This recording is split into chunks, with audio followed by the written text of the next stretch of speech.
Hawa mama mboga hawa, watu ya boda boda hawa, wale. Hey, neje babe. Poa sana. Nimefika na huyu ni customer mwingine, ni first year kwanza. Guy, uzi mama mboga tena. Sasa unaniambia huyu ni mama mboga, tena ni babe. Huyu ni mama mboga na ni bibi yangu. Tunasoma naye kwa class moja. Hii ni kama biashara tu. Huyu ni classmate yangu mse. Sawa, wewe ndio umemfungulia. Yeye ndiye amenisponsor. Hata ile rent yeye analipa. Huyu ndiye sponsor. Mimi ni mama mboga. So si lunch itakuwaje?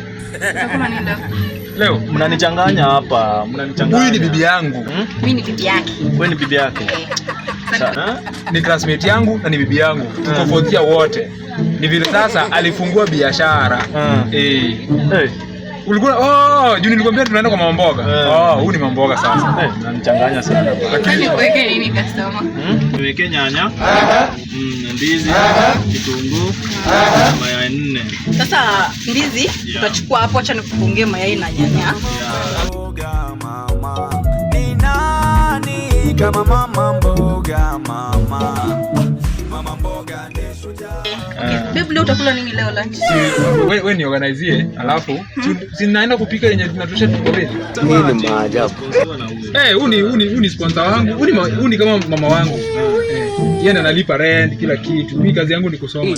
Haya, so tunafanya aje?